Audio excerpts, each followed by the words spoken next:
How's it going? I wanted to do a post New York City marathon report because it was a personal record for myself. It was very tough. It was a goal of mine to break sub 3, which I did, and I want to run through mostly the pre-race, during race. That's pretty much the only important parts, and then maybe a little bit of training. So first off, I made a couple crucial mistakes, which completely lost me time. Would have been significantly faster, and I am already signed up to do another marathon December 10th in Tucson to go for another personal record. And the big thing that I learned from New York was it's very fast if you go out with fast people. It's one of those things where you're in your own race, but you can get caught up in other people's races. And my second mile was a 5:55. First mile, I don't even remember. I think it was like a 6 flat. And my 5K was insane, like a 19:23, which it was decent, but it was a bit hot to start a race. And I made some big mistakes on diet. All my training, I would eat like a slice or 2 or 3 pieces of pizza the night before for big runs. I ate a ribeye steak at like 5 o'clock the night before. 3 potatoes, some M&Ms. I love M&Ms. And I had some stomach issues. And I ended up having an emergency bathroom break around mile 6 at New York. And right before the half marathon point, I could see the 13.1 sign. And I stopped and went to the bathroom before I hit that crossing checkpoint. I ran a 1:25 half. And I've looked at my Strava and Garmin, calculated about 3.5 minutes of lost time in the bathroom, plus the loss of momentum. And I think I can blame this on the steak for dinner, because my pre-race morning diet was what I've done always. It was a bagel with honey, black coffee, which I have right when I wake up, and electrolyte powder, fluid, and a Martine goo. The 100/100s, which I had 7 of during the race, along with an electrolyte and salt tablet with every single goo. Ran a 2:56.24. I can tell you that I felt the best besides going to the bathroom, legs and strength-wise, I felt the best I've ever felt coming into a run. I gave it pretty much everything I had. It was the hardest effort I've ever done in a race, and I've done significant amount of mountain bike races and a couple other marathons. This was my 3rd official marathon, but if you're counting all the unofficials of just going out during COVID and the past couple years and running them, I think this was number 17. Most weren't for time. My previous PR was a 3:04.44 on a very flat course. I think now if I ran that course, I'd be around a 2:50, 2:45. Who knows? It's tough to speculate. Supplement-wise, so night before, I used Nick Bare's Go One More Sport, which is a carbo fuel and electrolyte powder. Did 2 scoops a day before, and the morning of, I did 1 scoop mixed with water and an additional scoop of electrolytes. So let's go into the race a bit. The opening of New York is a hill across a bridge coming from Staten Island. I'm actually blanking on the name of the bridge, but you go up and then you go down. I snuck my way all the way up to the front group I was supposed to start Corral E, and I wanted to start, that was a 3:15 pace group. I wanted to start with a faster group, so I snuck my way into the fast group just so that I could be out of the way of a lot of people and have a pretty much clear course if I could. And I made a couple of mistakes too. I got to the start line not realizing, and I should have realized this, how are you going to check 60,000 bags? I brought my my checked bag to the start line instead of the Expo. So I had my wallet, keys, phone, a change of clothes, a bunch of things in this bag, and I had to ditch them. But I didn't ditch my phone. I ran with my phone. I ran with my wallet and my keys, and I had 2 additional goos I left. I had 6 goos with me, and then all my salt tablets. So I ran with this extra weight in my pockets, keys jangling around, not great. So I'm not making excuses because I know I can run faster, and I knew that New York's tough. The hills were something that I've never really. You can see them like a mirage in the distance. You know you have a hill coming up, and you're enjoying a flat run, and then you just see the hill. I would say Queensboro Bridge was where I really got this worrying feeling. But looking at my times, I pushed through that, and I think I ran like a 6:30 pace over the bridge. And then I kind of hit the wall right when I came off the bridge and hit that corner to go uptown. And that would be like mile 16 was when it really got tough. I remember around mile 18, I stopped for a second to stretch, and I had my name written on my bib, and someone screamed like, "Go, Hunter, go, don't stop," or I forget what it was. That alone was super motivating. And I think the whole first half of the race was a blur. Like I was so locked in, I really couldn't tell you much of what I saw or heard up until I got into Manhattan. That stretch from 16 to 22, it felt forever. I had a tough time. I think at mile 18 or 19, I tried to take a goo down and got gag reflex. And I ended up just taking what was in my pocket so I didn't have the weight. And I was like, I'm done with goos, and threw them all away, which I'm glad that didn't come back to bite me. On every goo pack, I taped 2 electrolyte tablets. So if I dropped one, I had an additional one. And the thing I realized it's really tough about the New York Marathon is running your own pacing, but also there's a lot of traffic, and I don't like the idea of running foot to foot with people in a race where there's so many people, because one little mistake and you step on someone's foot or someone behind you steps on your foot. So I do remember significantly most of the race just running my own lane, and I think that could have negative effects. If there's light wind, you could be wasting energy by not drafting. There is definitely a strategy to stay with a pack and have someone breaking wind if there is wind resistance. 22 is ridiculous. Like, that's where you really just get demoralized when you see you're going before Central Park, this gradual hill that doesn't feel gradual when your legs are super heavy. And then from there, you're going to go into the park, and you're going to have some rolling hills and a downhill. And then at mile 26, you're going to actually have like an uphill finish. So I'd say it felt uphill. The entire end of the New York City Marathon, the finish line is thousands of people just lined up. And that was when I actually saw my mom and sister who had flown out for this race. And I just happened to look up, and I had headphones in. At mile 16 or 17, I just needed some heavy metal, Metallica, Black Sabbath, and just had to go distract my mind a bit, and it helps me go harder. And I had my headphones in, but at mile 26, I saw my mom and sister over to the left, and just happened to look up and see them. And I was like, wow, this is insane. Like, gave them a fist pump, and I could hear them yelling at a sign. And that was like my final, like, okay, you got to just put it all out. I was calculating in my head if I was going to be sub 3 at that point. And for some reason, like, my timing made me feel like I had like a 30-second window. So, and I had a lot more time than that. And that mile 26 was just put your head down and just push through the pain and go as hard as you can to the finish. I got to the finish completely delusional. I actually went to the medical tent because I was like going in and out of hot, cold. My body was completely like I wouldn't say a state of shock, but I was so depleted. I crossed finish line, sat down, and just like passed out for a second. And then someone was like putting me in a wheelchair, and I was fine. I just needed extreme. They just poured salt in Gatorade and had me drink it. Going into New York, I actually sprained the shit out of my ankle on Monday, the Monday before, and it was the size of a softball on Tuesday. And I was talking to Casey Neistat, like, dude, I think I might have to drop out. And he just kept saying, like, go walk around, get outside, go walk. And that's all I did. I just, like, every day would go walk a little bit, and ice heat, pressure, and then massage it. And then I tried acupuncture as well on Monday when I heard it. And the swelling eventually went down, and it went to just bruising.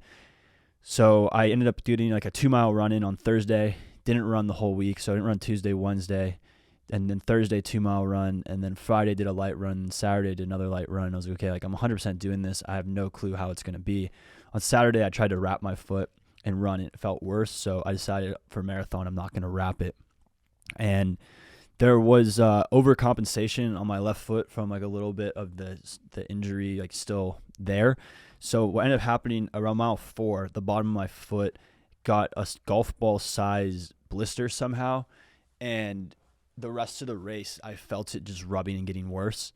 And luckily, when I was done, they were able to, they treated it and drained it, and it's almost completely healed now. What is it? Thursday. So 4 days later, all the blisters, recommend always popping blisters day of and draining them so they can dry out. I used Nike Vaporflies, which I actually really liked. There's minor bruising and on the last two baby toes, just from the way they compress in the shoes a little bit. I learned a good lesson during training is to always keep your toenails cut short, because I had a toenail go through one of my toes while training, and I did not want any risk of that happening during the run. I would say I made a mistake not wearing moisture-wicking socks and wearing cotton socks because my feet got sweaty, and I think that the sweaty from staging a little bit of nervousness made the feet create almost like a water blister maybe. I'm not sure. I think that's from the friction of like the sweat sliding caused the blister. I actually have never blistered like that fast. It could have also been from potentially the Vaporflies and the compensation of the way my left foot was hitting the ground. Let's see, 6:44 pace, 2:56. I went out pretty fast. One thing that was bothering me a ton is my Garmin watch was actually off. So I would cross a mile point on the course, and it wasn't an even mile on the watch. So it was hard I was trying to calculate on the watch how far off I was to know where I was pacing-wise, but that wasn't really working too well. So I kind of just went and calculated pacing off of every time I crossed through the checkpoints. And let's see, what else did I do during? I had someone handed me a banana, and I didn't even notice it was green. I took a bite, and it was nasty, spit it out. Some dude handed out fruit snacks, ate a pack of fruit snacks. Those were amazing. And I actually ran with a bottle of water. It was water, Carb Fuel, the G1M Sport from Nick Bear, and then a scoop of electrolytes. Except the problem was around like mile 10, I was going to drink the water while like tearing off a goo. And I had the water in my right arm while I was running with my phone trying to tear the goo off. And I dropped the bottle. And I was like, well, that's it. I'm not turning back around. So I ended up ditching the water bottle and then going. So my strategy here was I felt the desire to drink a lot more water than I necessarily needed, but it felt warmer than what I had hydrated and prepared for. So at every aid station, I took water, 1 cup of water at every aid station, and probably only drank like half, and then poured half down my body to cool myself. And then every third aid station, I would get the Gatorade and only have 1 sip of Gatorade. I wouldn't drink all of it because I've never trained with Gatorade, and I didn't know if it was going to affect me the rest of the race. And I actually had no issues when I started using the Gatorade. Somehow missed the Coca-Cola at, I think it was mile 20, that I trained with, and I know Coca-Cola is really good in late efforts for the sugar, especially if it's flat Coke. It hits your body and you get so much energy. There's a lot of athletes that use Coca-Cola when training. And let's see, what else? How I got in. I actually got in by doing a fundraiser, and I'm going to have to donate some money to finish out the fundraiser. So it's not the end of the world. I'm going to donate it from my business. So every donation is a write-off, but that's something I kind of had known was going to happen. The only way to get in late was to do a fundraiser. Next year, I'm hoping to not. I mean, I don't mind doing a fundraiser, but it was a lot of money it's a good amount of money to donate for a marathon. New York City course is unbelievable. There's sections through Brooklyn that are just so much energy, really tight. Really enjoyed it. I would say the Central Park leg is just, it's almost over, and there's so many people, except there's just those sneaky little hills mixed in, the false flats. The finish line is masses of people, and one of the coolest, like the mile 26 before you turn back into the park. That just looking around, I was like, wow, this is insane. There's so many people here. And I knew it was how it kind of was going to be, because last year when I filmed for Casey, I was chasing him around, and I kind of saw a good amount of all the Manhattan locations while trying to document his race. I trained August,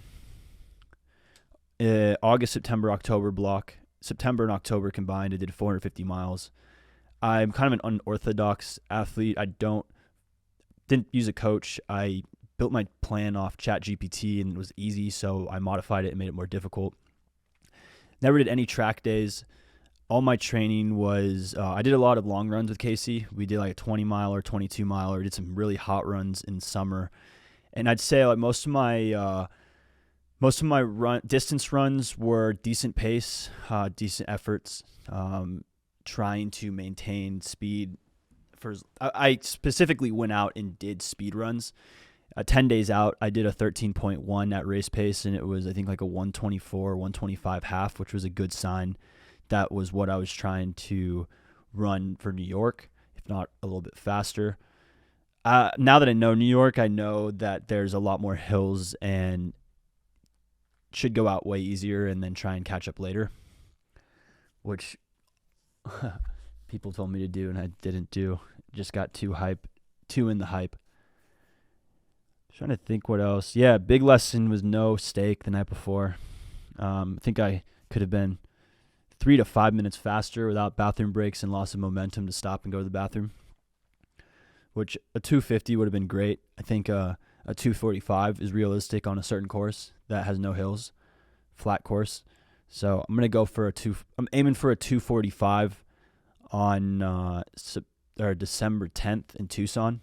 Shoe-wise, Vaporflies for racing. Training-wise, I use Brooks Hyperion Max, and I switched from Brooks Ghost. I've used like 15 pairs of Ghosts, and I tried the Maxes, and I really like them a lot more for my running style.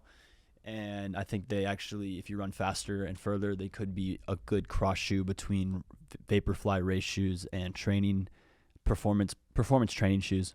I'm trying to think what else.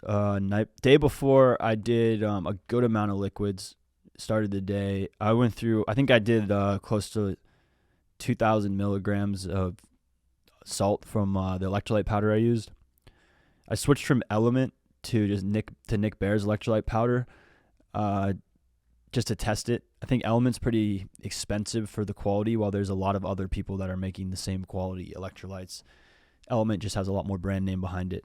I also think if you buy a tub of electrolyte powder and you're using it every day, it's a lot more affordable and goes further than Element sticks that you tear off.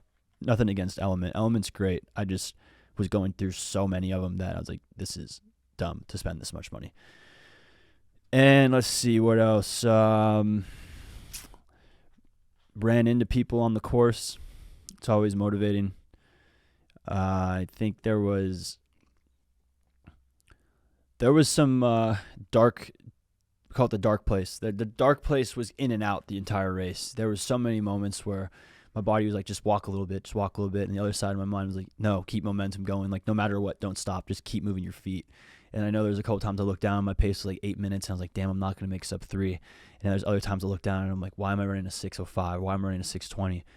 And I would say there was zero pace control. It was how I felt. Sometimes I was running really fast. Sometimes I was running really slow. And that was definitely tough. I could feel my body being fatigued. Even on the finish line, I would say one thing that was amazing is I had zero cramping. I had no issues with my legs and no issues with anything other than just deep, sore pain in my quads, and then my left foot, which was blistering, and my left calf. It was incredibly sore on my left side of my body because I believe I was overcompensating. And I'm trying to think if there's anything else. The atmosphere and people were great.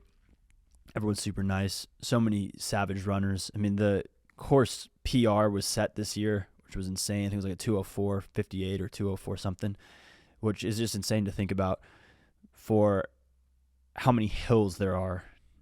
And that time is incredible. The big lesson, I would say for me, was training was good. Diet was a mistake.